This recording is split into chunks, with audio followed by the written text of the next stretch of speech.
coolest truck. Actually, a couple of them. There was one we picked up in Swift Current. Had a high performance kit in it. Went like crazy. Loud mufflers. We were coming out of Swift Current. I stopped at a red light, and who pulls up beside me but the RCMP? So I, nice and easy on the throttle so it don't make too much noise. Oh, yeah. Get about 2 blocks up the street, and he turns, and then I can stomp on her again. And actually, one of the nicest cars I drove was way back when I worked for Ford in Weyburn. Was a Mustang. What year? Had a '68 Mustang. Had a 429 Police Interceptor motor in it. Okay. Like you open the hood, and I don't know, all you could see was motor. Cool. The guy that had it was a school teacher, and he lived west of Weyburn, about 50 miles or so. Anyhow, he dinged it up. Somebody backed into it at the school or something, and he had it in the body shop. And the body shop had it all fixed. And the boss comes out to me one night. You want to drive this thing to take it home to Radville? Sure. He said, it's just on overtime. That's okay. Okay. So I hop in the car, get all cleaned up, hop in the car, stop at where I'm living, tell a landlady I'm not going to be home for supper, and I head for Radville. Well, we're getting out on the highway, and there's a semi in front of me. He's probably only doing about 45, 50 mile an hour, and I decide I'm going to go by him. I pull up beside him, and I stomp on it, and there's 2 black marks going down this highway. Like, it just went crazy. So I'm going to take a tangent here. So when you and Dawn were living in the city, did you guys like have meals with your landlady and like stuff? Yep. Oh, that's cool. Yep. What was she like? Very nice people. Landlady and her husband was a manager of the co-op service station on 33rd and Avenue P, which was brand new at the time. We lived over on Selkirk Crescent, which was a brand new house. When he bought it, there was three bedroom house. So him and his wife, and he had a boy and a girl. So they lived upstairs. Dawn and I lived down in the basement, wide open basement. We had to run upstairs for the bathroom. So first thing we did, we put a bathroom in there. Les was the guy that owned the place. He says, "You guys help me put the rumpus room and the bedrooms and the bathrooms and everything downstairs." He said, "We won't charge you room and board for a while." So we did all the work downstairs. Cool. Did all the plumbing, did all the electrical work. And When we were doing the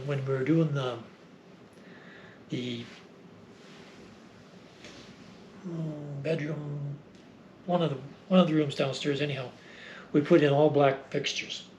Plug-ins were covers, and everything was black or brown, dark brown. And then his wife decided she wants white or ivory, whichever it was. Anyhow, okay, no problem. I'll change them all over. And he kept saying, "Do you want me to shut the power off?" I said, "No, I want this. No problem. I can change these all live." So I did. And he's standing there one time and watching me. He puts his hand on my shoulder and give me a little bit of a bump. I shorted the wires across. My arm went like that, and I stabbed the screwdriver into the wall across the room. oh no. And I set him flat on his ass. Huh. I just got a little bit of zip, and he got full jolt. Because it goes through people. Okay. We laughed about that. He wouldn't let me change them live anymore. Huh. He'd go throw the breaker every time I go to work on one. So I'm gonna jump back to the mine. You were telling me about the rock trucks and how huge they were. That's pretty wild. Did you drive anything weird out there? Did you drive any like? I assume like they got rock trucks. They got. I don't even know what they have for mine. You must have driven something interesting out there. Rock trucks, haul trucks we call them. Scoop trams, which is a low-body tractor, Okay. big tires on it with a big 10-yard bucket on the front, hold 10 yards of gravel, or That's 10 yards or crazy. whatever. That's what they used to feed the mill with. Everything was brought up from underground. It went over to the mill. They dumped on a big pad, and everything was graded by how hot it was, the radioactivity of the stuff. Cool. So then they had this scoop tram that used to take it from where they dumped it, and then he'd take it up to a crusher and dump it in there. It would go through the crusher and then into the mill itself. Okay. So what they did in the mill, they treated all the uranium. It took the uranium out of the dirt, and they separated the dirt and uranium. The uranium was treated with chemicals that made it non-radioactive. So other than this very fine powder, there's no radioactivity to it at all. But if you ever got it in your lungs, it don't want to come out. Anything that's radioactivity has what they call a half-life, which is 300 and some years.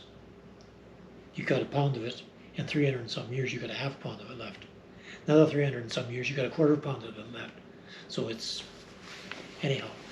So they took this stuff that was very radioactive, turned it into non-radioactive, very fine powder, put it in 45-gallon barrels, sealed them up, put them in the back of a semi, and then they were hauled to Vancouver. Or some went to Vancouver, some of them went, I think most of them went to Vancouver. Some of them, I guess, went to Lakehead, and they were shipped to France. Oh, cool. The company we worked for, Kojima, was the French government. So I used to tell everybody I worked for the French government. Oh, nice. We did. And what they did, they took it over to France, and they treated it again with other chemicals to now turn it into a very radioactive substance, and they used it to run their power stations. Cool. Everything over there, most of it is power stations, and they've done with uranium. Here's a complete tangent. For my whole life, you've been a pretty picky eater. Why do you think that is? My dad, Yeah. he was a picky eater too, Okay.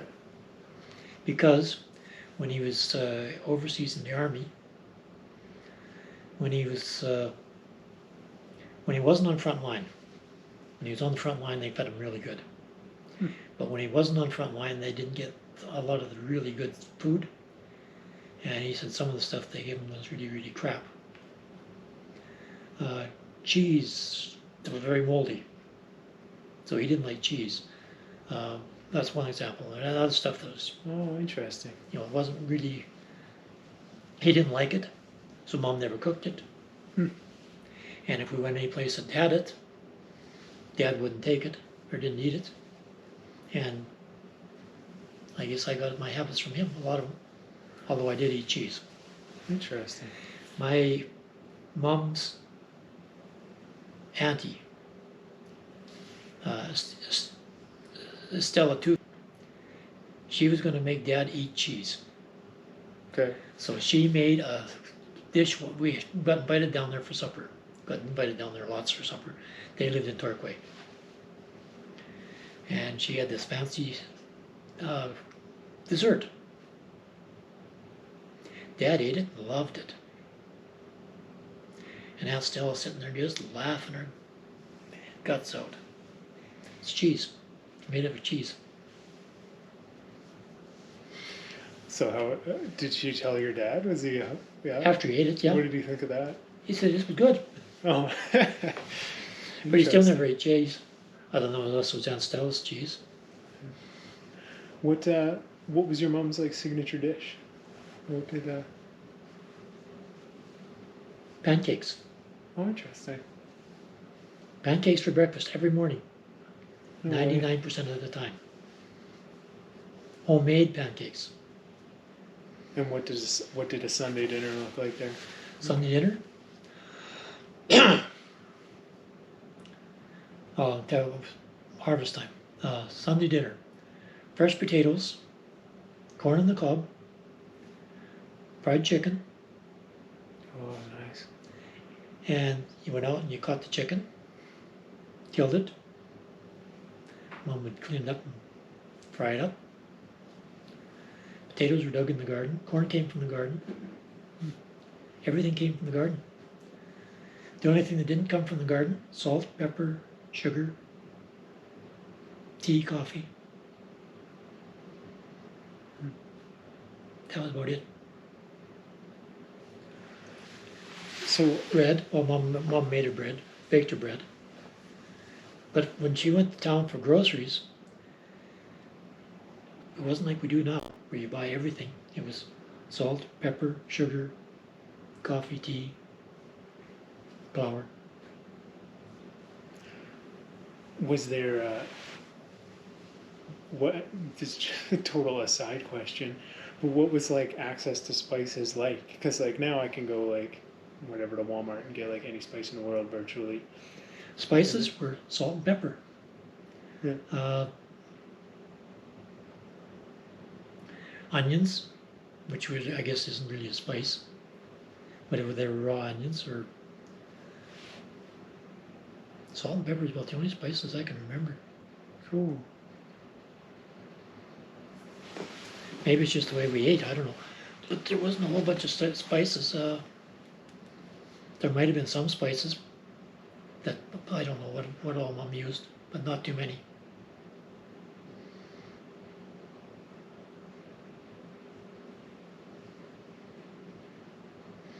Yeah, I don't remember much for spicing. Salt and pepper. I'm just gonna see if I missed any interesting questions here.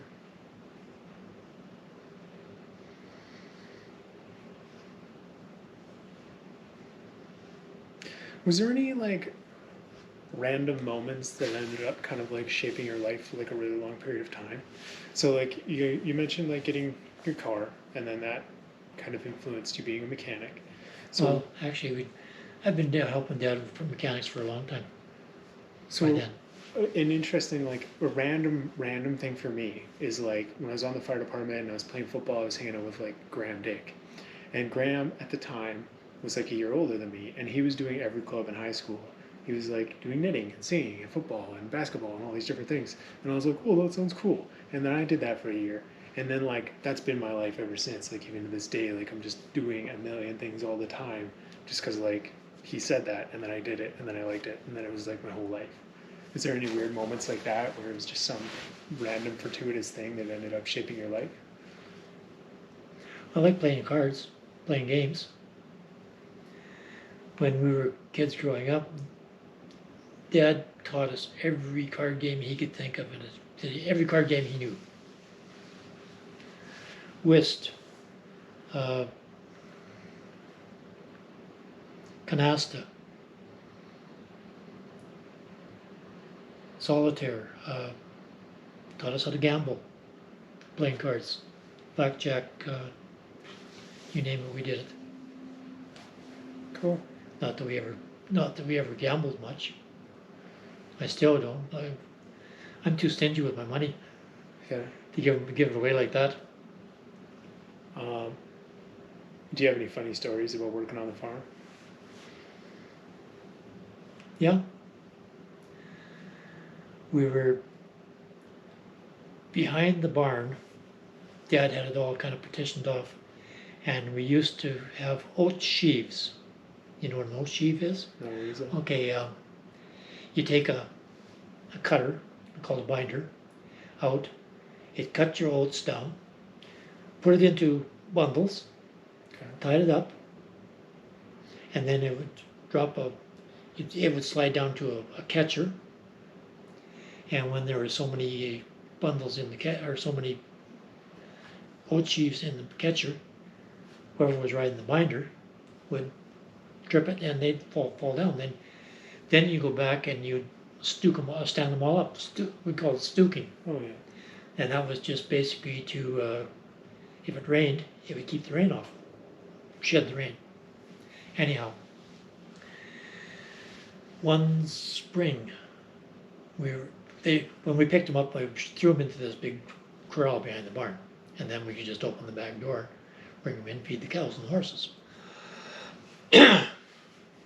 So anyhow, we're in the back, moving some of the old stuff around, so when we brought the new stuff in, we could, and you'd feed the old stuff first. Well, every time you move a stook, mice would scatter.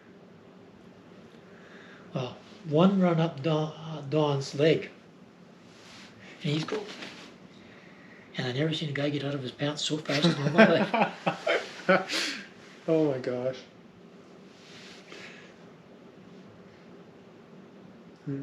There's you reminded me of a story, like just a random one I don't remember very well, but back when I was hungover or something, and you told me some story of you being hungover, and I think it was your dad that was like, go out and drive the combine over there. Or...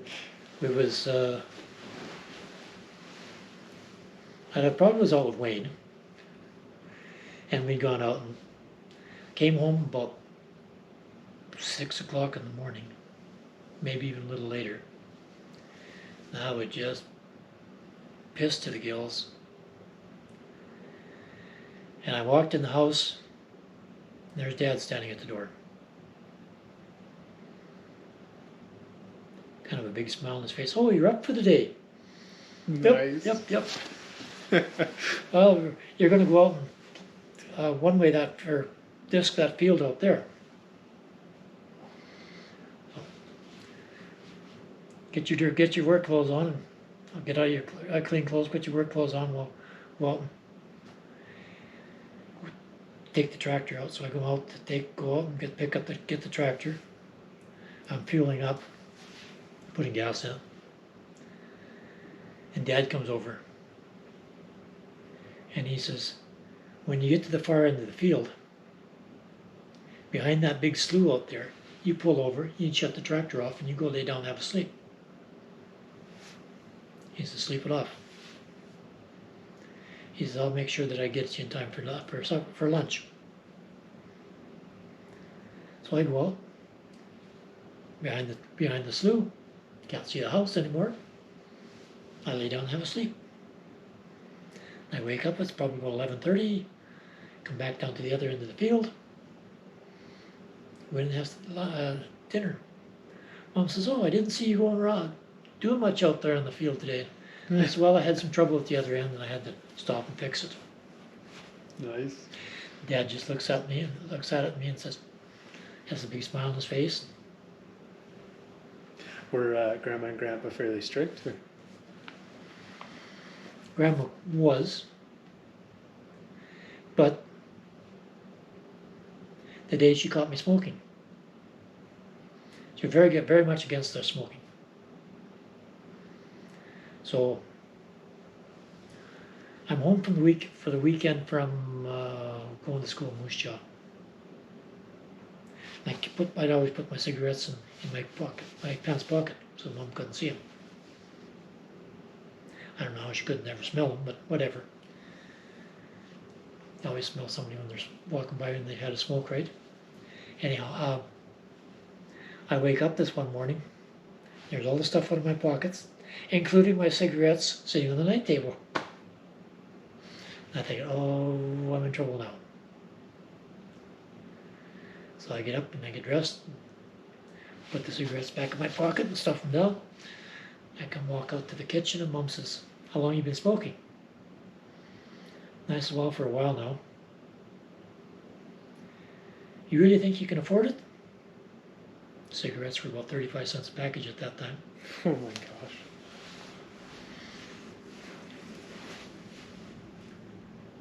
She said, "You should really think about quitting." Okay, that's all was said.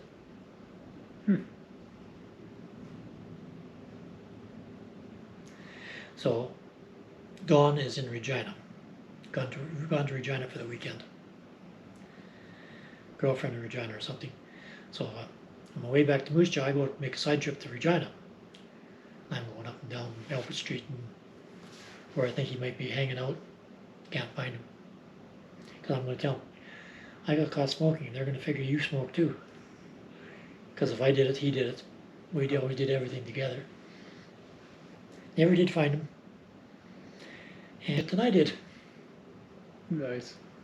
Because I was up on my own, left home. Most of the money I'd had for when I went to school in Moose Jaw was money I'd saved up myself. I'd worked for a few farmers down there, and I also worked for a guy that was building houses. I was painting houses when they were building them. He was building RTMs, and I was painting them myself and another guy. That is like unimaginable now. Like with student loans, like people pay them off like till they die. That's wild. I didn't have a student loan. Yeah. My tuition for 7.5 months was $75. Oh, There was 5 of us rented a suite upstairs in the house, second story of a house. And I don't remember what we paid. It wasn't a whole bunch, but we all chipped in for groceries. We took turns doing the dishes. We took turns started out taking turns doing the dishes and somebody cooking, and it got to the point where one guy was better cook than the rest of us, so he did most of the cooking and the rest of us did the cleaning up. We're cleaning the apartment, doing dishes. oh, cool. That's cool. But there was 3 of us taking motor mechanics at the same time. One of the guys I knew from, I went to school with in Unger. The other guy was from Bashaw, Alberta. His girlfriend's cousin was working in Moose Jaw, so he came in with us. And then there was a guy from Prince Albert that was taking some kind of a drafting course. And he was the 5th guy there. 4 of us got along good. The 5th guy was kind of like a stick in the mud. Oh no. 4 of us used to hang out together all the time. We'd go 4 people on the same date, go to the same place, pick up your girlfriends. Oh, cool. Or if sometimes on the weekends, if we weren't going home, we'd all be up there with our girlfriends in the apartment and have a few drinks and smoke and tell dirty jokes. And, well, not tell dirty jokes, but Cool. tell stories. Cool. Well, anything I missed? Any stories stand out? Not that I can think of off the top of my head. Oh, I do remember one story with Wayne. I'm 16, got my driver's license. Wayne's younger than I am by 5-6 months. And it's during July or August. Wayne has a car he's fixed up that his dad used to have. It was a 52 or 53 Austin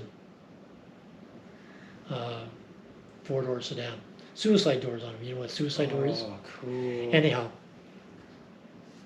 he comes over one night. Want to go to the drive-in?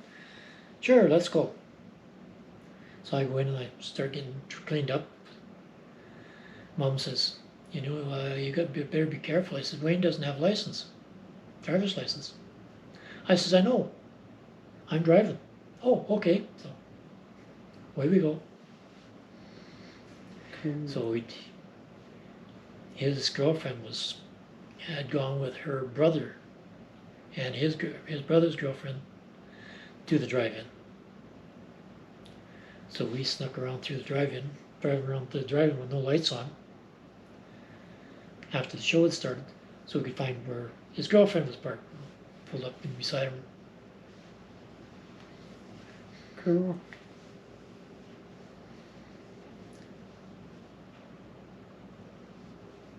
All right. Well, thank you so much for getting Oh, in. no problem. You probably Addendum. Dad had made us skis. We were probably 14, 15, 16 at the time. Took a 2x6 board, about 8 to 10 feet long. He routed it out on the, or I shouldn't say routed it, he cut it out on the front, chipped it out, and then stuck it in hot water, and then that way you could bend the board. Oh yeah. So now you had a ski.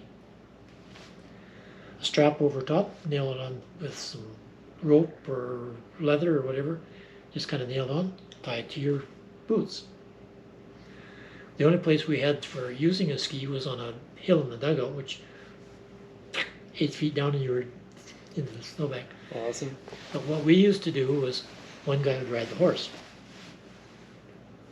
Awesome. and you take the lariat and you drop it around the saddle horn, and the other guy behind, and he could hang on, and we'd go like crazy. Awesome. What did you guys do? Okay, so did you just sell the cows or did you butcher those? Both. Yeah. What did you do with like the hides and stuff? Did you guys get into anything like that? There was a place in Weyburn that used to buy hides, Oh, okay. and they'd take the hides and they'd clean them all up and tan them, and turn them into leather. Cool. Now, Dad's brother, Uncle Henry, he'd take the hides in and get them to turn them into leather, and then he made leather jackets and stuff like that with them. He'd have long frills on them. Oh, Get that long. nice. Cowboy styles. Leather pants, like chaps, Yeah. leather coat, leather gloves. Never did see him try to make a leather boot, but Cool. leather hat. He even had hats made from leather. But he made a lot of stuff for a lot of people and charged them next to nothing. Oh. That's like, you're blowing my mind with just the pricing of things. Like a pair of cowboy boots right now, like $900. Like, yeah. The one That's set it. of cowboy boots I owned back many years ago, most expensive ones I've seen were $100 and something, $105 or $106. Oof. But I was wearing cowboy boots all the time, $50, $60 cowboy boots, Yeah. and they were a lot easier on your feet. What, in what way? Once you got used to them, because you're walking on a heel sort of, but your feet didn't get tired, especially when you're walking on cement all day. Huh. Did you like rock the cowboy hat and the full, like the vest? Oh, I had a full cowboy hat, yeah. styles? Nice. When we played slow pitch, it was co-ed slow pitch, we were the outlaws. Cool. So cowboy boots, blue jeans, western shirt, cowboy hats. So I talked about this with Mom when I talked to her about all the nicknames. Was that kind of like throughout your childhood too? Everybody had a nickname? Oh yeah, I guess Reuben would be Ben. Yeah, Uncle Reuben. I was probably the only one that called him Ben. Yeah. Mom says I was the only one that ever called him Ben. Well, that's interesting. Everybody else used to call him Reuben because that's what he wanted to be called, Reuben. Except he let me call him Ben. Why'd you call him Ben? Reuben? Reuben? Yeah. Maybe I couldn't say Reuben. I don't know. I'll call him Ben. But he was like a second dad sort of thing, because he only lived a block away, in Grandpa and Grandma's house. In fact, the one winter, Dad says when the house that we were in was back in the trees, and it was a bad storm that winter. Uncle Reuben used to have to come over and shovel us out every morning Well, so we could get out of the house. Grandpa spent 8 hours shoveling from the garage out to the road so he'd get his car out and go to town and buy some cigarettes. oh, jeez. That's interesting. So, what I find interesting is that like Reuben and Benjamin have the same root of Ben, which is like the word for son, and Benjamin is my first son, and Reuben means my son to behold. Is that what it means? Yep, kind of interesting. So that's funny that you would call him Ben as opposed See, to. you're named after him, but your name isn't spelled the same. Yeah. He was Reubben. Why'd you guys spell it the other way? Because I like that way better. Okay. Rueben. Okay. Grandma's wrong. Yes, I know. Oh man, you guys were the weird name people before weird name people. What's wrong with Reuben? I like it. It's cool. It's actually, there's not too many Reubens around. I met one in like my whole life. Yeah, it's pretty. Well, great. I've met a few. Yeah. But, there's all the different spellings for it. Here's a question for you. What was the deal with smoking? Like, it seems like everybody smoked when you were younger, and like no one smokes now. What was the big why did everybody smoke? What caused that trend? It was just a way to relax. Yeah. And I don't think they knew that smoking was bad for you. Okay. So it's just like a neutral thing. It was like drinking coffee, pretty much.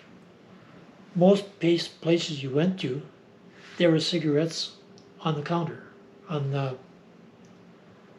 coffee table. There was a little thing they had them in, you just lift it up and help yourself to a cigarette. Hmm. Cigarettes were cheap. Cigarettes were like 25 cents for a package. So, like a penny a cigarette. Oof. That's wild. But everybody smoked. When the reason Dad started smoking probably was in the army. Although Grandpa, so maybe he was smoking before that too. But I know he smoked when he was in the army. Was he like shell shocked when he came back? Somewhat. Yeah. Not like a lot of people. Not like Grandpa Howe. What do you mean somewhat? I don't have a lot of memories of Grandpa. Okay, Grandpa Howe. Kids weren't allowed to play with guns. Loud noises, loud bangs would send him straight up in the air. Dad never had that. He taught us how to. We all had cap guns and pistols when we were kids growing up. Played cowboys and Indians. He probably about 14 or 15 when we had our own guns, our own rifles. Bought us all 22s. We bought the one he bought me was a single shot, Okay. which means put one shell in, shoot, aim, shoot, bang, stick another one in. So we're out, when I lived in Saskatoon, we're out jackrabbit hunting. And the guy I was living with was a city cop. And him and a bunch of other city cops, they were going out rabbit hunting. So we go out the one day and there's a rabbit way out in the field. And these guys are bing, bing, bing, shooting at it with their 22. Well, they're shooting all around it. So I dig out my old single shot. I said, I gotta show you guys how to shoot. Line it up, go up a little bit, pull the trigger, dead rabbit. He jumps up and down. wow, I'd like to see you do that again. I said, well, anytime. But I never did because I figured, okay, one shot was lucky. Gotta get lucky once in a while. Were you into guns at all in your life? Like, I think that's kind of like, you know, through my work I talk to like a lot of people that are interested in guns, and like guns aren't like a big thing in our family, or you know. I did some hunting. Not much. To me, it was a lot of time you're chasing down deer or whatever, and it's always cold. And then you got to chase them way down, chase them through the snowbank till they stop, and you can shoot them or try to sneak up on them. Or it's always cold. I wasn't that fussy about going out in the cold that bad. But I went out and played hockey all the time. But then you're not getting the whole cold, you're getting staying warm. Or we'd go out and play hockey on the dugout, which meant walking probably a good, at least a block from the house down to the dugout, and then you'd sit in the snowbank and put your skates on. Well, and then you got to shovel it off, or what? Like I remember playing. Yeah, we had to shovel it off. Out in Donovan, they had the outdoor rink, and I was used to the indoor rink. I was like, oh, this is the worst. How bumpy it is. Funny, so that's interesting. When we played hockey, we had it was natural ice. Well, there was no such thing as artificial ice back in those times, unless you went to Weyburn, Estevan, Regina, and very, very seldom we ever went. The odd time we maybe go for a tournament, hockey tournament. So between periods, you'd grab the pusher, the snow pusher, and you'd go out and you'd scrape the ice. You'd push it all up to the big pile. There was a little window at the back. You'd open that up, and then somebody'd stand there with a shovel and throw it outside. Cool. And when it got built up too much outside, then somebody'd have to go outside and shovel it down too. Cool. So we shoveled the ice ourselves, cleaned the ice ourselves. So that was like, how often would you go to then to like the city, to like Regina or Weyburn? Oh, maybe once a year. Oh, so it's like a big treat. Oh, but as far as going to Weyburn, we went to Weyburn quite often, shopping. Okay. Was there any like big fun things? So like you went to like, okay, the hockey rink sometimes. Go to the hockey rink sometimes. We'd go down for, they used to have a camp in Estevan. It was this, and it coincided with the fair coming to Estevan. And run for a week. And we'd all stay in the hockey rink in one of the dressing rooms and slept in sleeping bags on the floor. And I can't remember, it was something to do with farming. Don't remember what all it was involved. But I know it was there was a beef judging. They showed you how to judge beef. And then we actually had to go out and judge some beef. And I remember getting a trophy because I figured out, okay, that one's the best, that's first, second, third. And I had them all right. I was one of the few guys that did. And the reason why you picked that one. Cool. Did you? And then I was in 4-H when I was in high school. Tractor club. Oh, nice. Get to know your tractor. Did you guys drive your tractors to school? No, we didn't. We just had to. They'd bring a tractor and we have to show them. They'd show us how you check the oil and tire pressures and where you grease it and where you put fuel in and all that kind of stuff. And how to do some minor repairs. How to crank it if it wouldn't start properly with the battery. Oh my gosh, how to crank it? What was the school curriculum like when you were a kid? Like, what would be like grade 5 or like high school? Like, what would you guys learn? Reading, writing, arithmetic. Basically. That's the whole day? History. Huh. History, reading, writing, arithmetic or math, um, algebra when I got farther up. Um, English, did I say the English? Yeah, right. French when we were in high school. That was about it. No, no home economics or anything like that. No.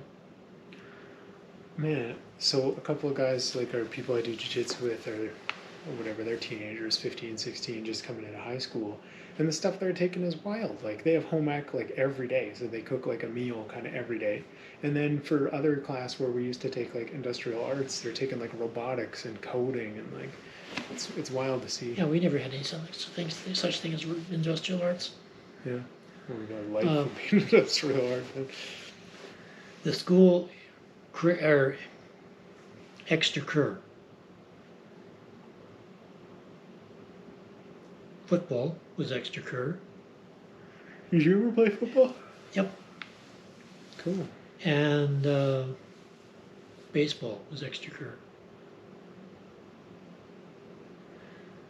Other than that, oh yeah, well, I shouldn't say that. Volleyball. We'd have weekend tournaments that maybe a teacher would take you to.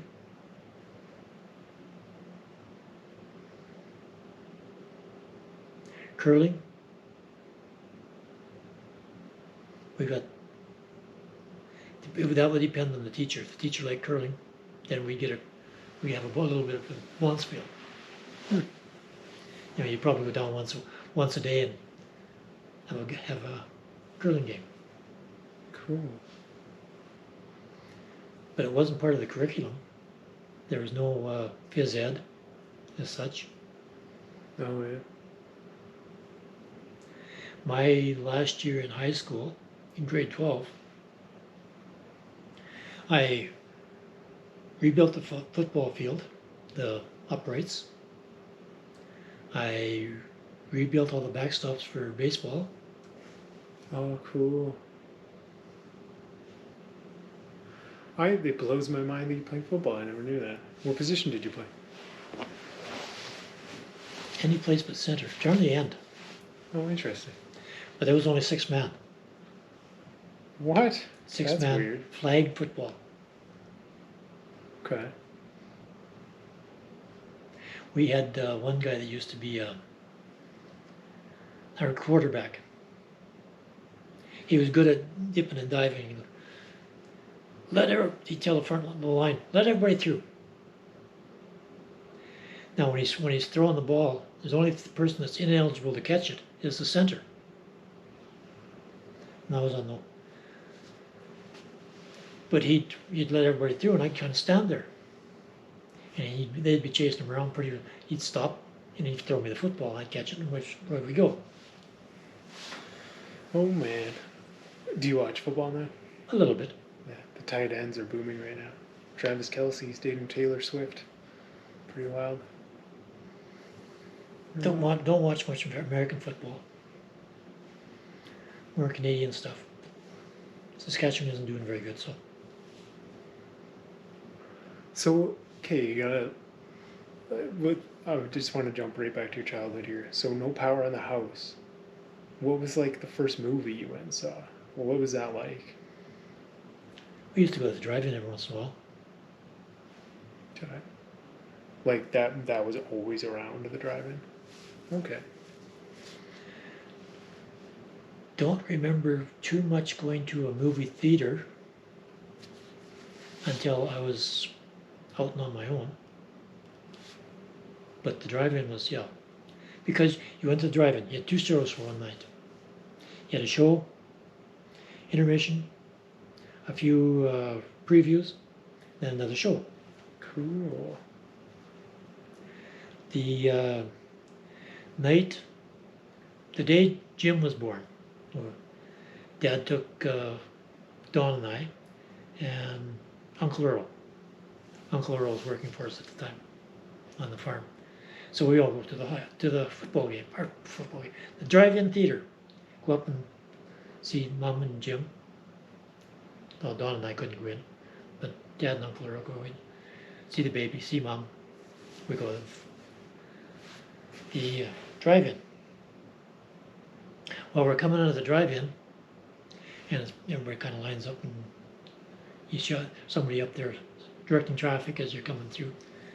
Well, the guy in front of us stops. Dad hits the brakes. There's no brakes in the car. Something happened.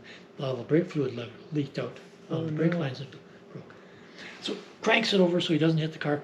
Takes out the fence, Oh no. and it's a big metal fence. So smashed up a headlight and a fender and front end. I remember that part. I don't remember how we got home. So, Before, it was 35 miles to go home, oh wow. but we made it somehow. What was your dad like?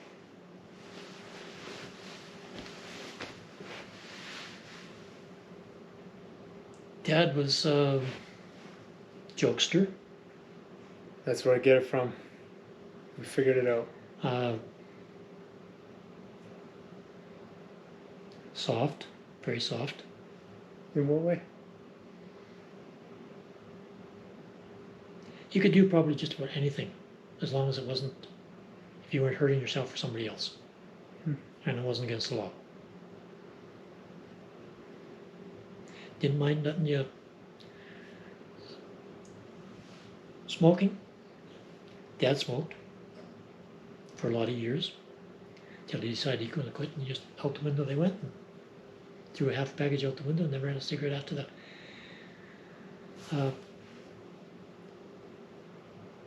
He'd like to have a drink every once in a while, and he didn't mind if we had a drink with him. Shot a hospital brandy every morning. Claimed he never got sick, and I don't remember Dad ever getting sick until he got sick and died. Cold? He didn't have a cold. Never got a cold. But a shot of hospital brandy every morning. Hated hospital brandy. Awesome. That's me and apple cider vinegar. Yeah. Dad used to buy, sometimes he'd buy rollies, he calls them. They were already rolled cigarettes. Oh wow. Okay. Or you could buy tobacco and roll your own cigarettes. Or you buy a package. So he'd buy a carton of cigarettes. Vogue, king size. And generally there's, I think, 10 packages of cigarettes in a carton. Dad would buy them by the carton, of course. And Don and I would steal a package. And we'd take them down to the barn, and we'd hide them in the horse trough in the manger, under some straw or some hay. But every once in a while, one of the packages we'd steal seemed to disappear. Found out years and years later that Dad would find them, and he'd take them and smoke them. And he didn't tell us if he'd found our cigarettes or anything. He knew we were smoking. Wouldn't tell Mom. We did lots of things that Dad would let us do, and never said do anything to Mom. We were at home on the farm, 35 miles from Weyburn to the farm. Gravel roads all the time back in those days. Oh. Dad had a 65 Ford Fairlane 500 two-door hardtop. Nice car. I bought one just like it, except I bought the Sports Coupe, which had bucket seats and a stick shift. Anyhow, they were doing some repairs for one of the neighbors or something, and needed something from Weyburn. Dad says, "You want to go get it?" "Sure." "Take Jim with you." Okay. I'm 16 or 17, 16 probably. 17, I had my own car. Anyhow, Jim's about So Jim was 8 years younger than me.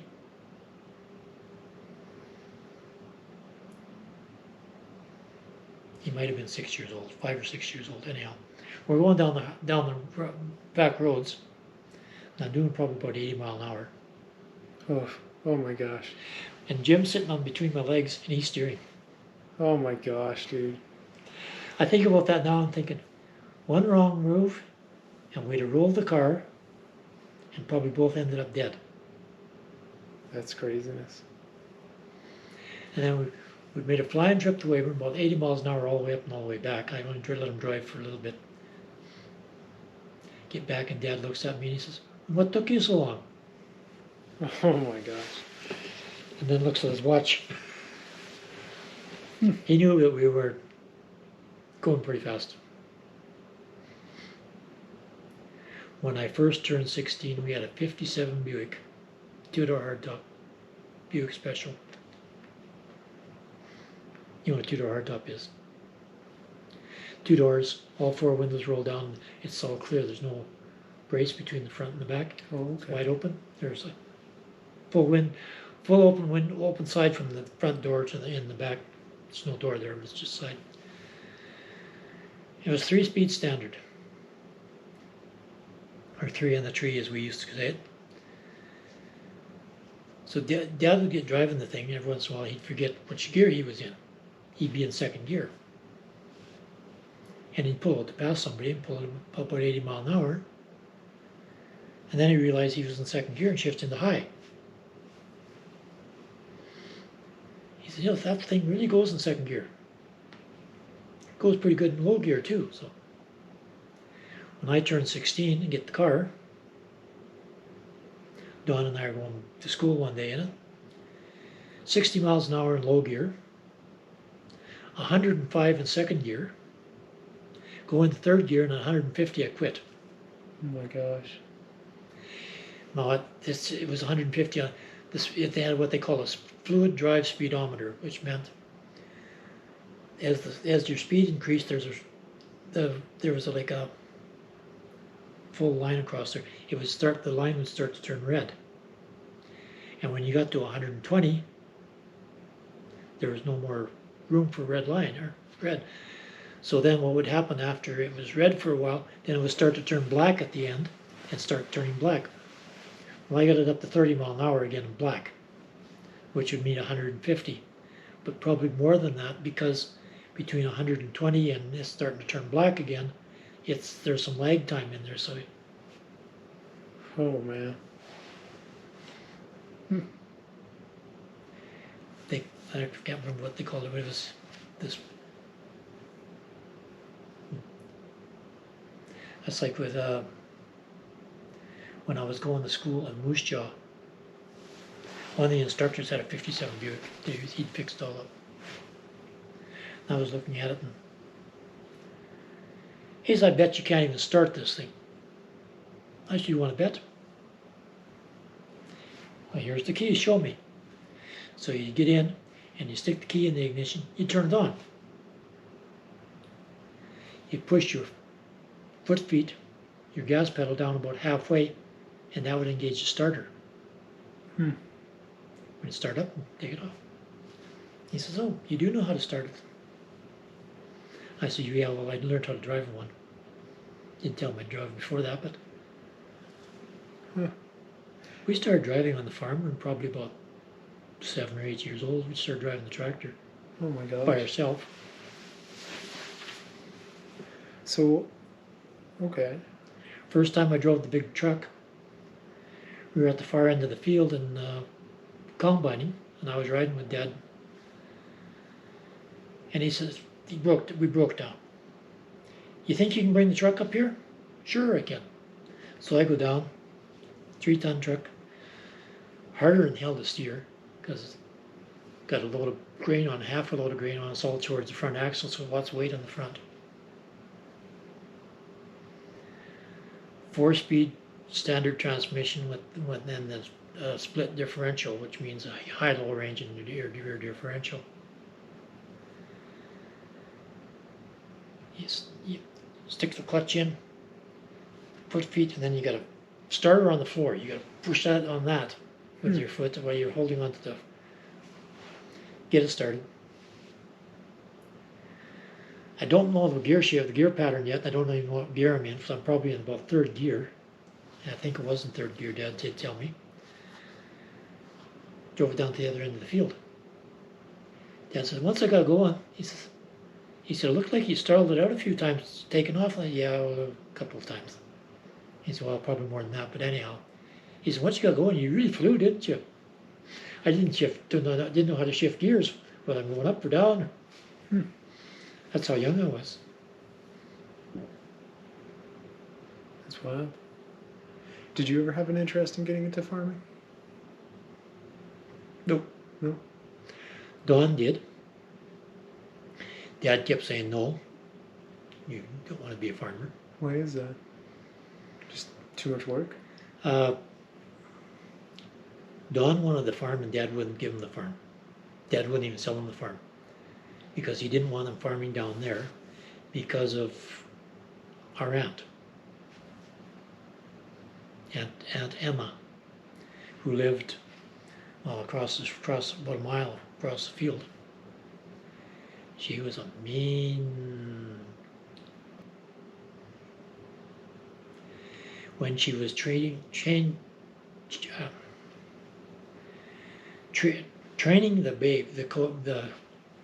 kids when they're young. They didn't diaper training. They didn't train when she was fast enough. She'd burn their fingers. Oh, yeah. Now I've heard of other people that do this too. Yeah. Your mom's aunt. She'd burn their fingers too. Their son Warren was a bully, and he really loved to bully me. The only thing is, I could get even with him. He was the real hotshot baseball pitcher. You know, he had to wear the long sleeves, and he had the special ointment he rubbed on his arm when he was pitching, and he had to keep his arms hot between innings because he'd stick it in his coat there. Huh. He was when we'd go out at recess and we'd play scrub, or we called it work up or scrub or whatever you want to call it. You'd start out and wherever everybody'd run out and grab a base, or if you didn't get a base, you're out in the field. And as you start, you'd have 2 or 3 people, or 3 or 4 people that were batting. As one of the batters went out, they'd go out to the far end of the line, and then everybody would work up one base. Okay. Well, Lauren could never strike me out. In fact, I don't know if anybody ever struck me out on our team. Anyhow, so we're playing work up the one day, and he's in the bat, and I'm up pitching. Well, I strike him out. He's so mad, he throws the bat way out in the street. He comes steaming out to me, and he says, "I'll get you." Do you think life's gotten easier or harder since you were a kid? It's harder for kids. Yeah. In what way?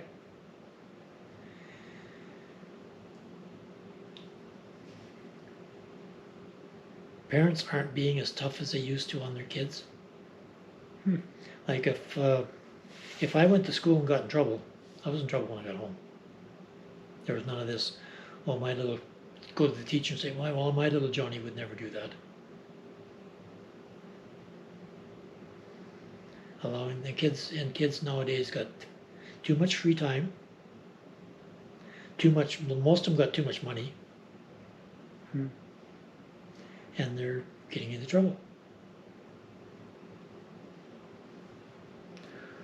Okay, and easier for the adult. Easier for the adult. Interesting. In some ways. I was just going to ask that. In some ways. Okay. Money-wise, you're making a lot more money now than you used to. The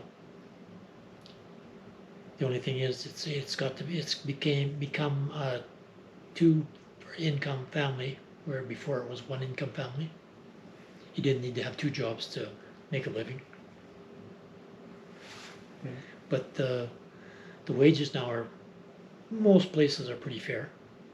Hmm. Go to the school. Drive by the high school sometime. You look at all these cars there that I never be able to afford something like that, or never even thought of driving something like that. Yeah. The car I got was 10 years old Yeah. when I got it, and I got that. You remember Loretta? Yeah. I bought it from. Actually, Dad bought it from her for my 17th birthday or 18th birthday. I can't remember. $500. It was a $500 car. Yeah. I drove it for. It was to me. It was like a Cadillac. Yeah. I drove it for 5 or 6 years before I got another one. You know, it's interesting when you talk about money of like kids now, like would like a big thing right now is just insane wealth gaps. Like there's you know, like just crazy wealth gaps. Like there's very little like middle class at this They're point. either up here or down there. Yeah, and like when you talk about people like yeah, like you know, you can go a block over here. A guy has like two probably $80,000 trucks and like a $60,000 thing and a $500,000 house, and like that's crazy. That's not you know like we live a block next to him and like we don't have that money. It's wild that people have that kind of money. Was there a lot of wealth gap when you were like a kid as well? Everybody in the community was the same. There were some people that had a few more dollars than we did, but nobody treated anybody else differently. Everybody was the same.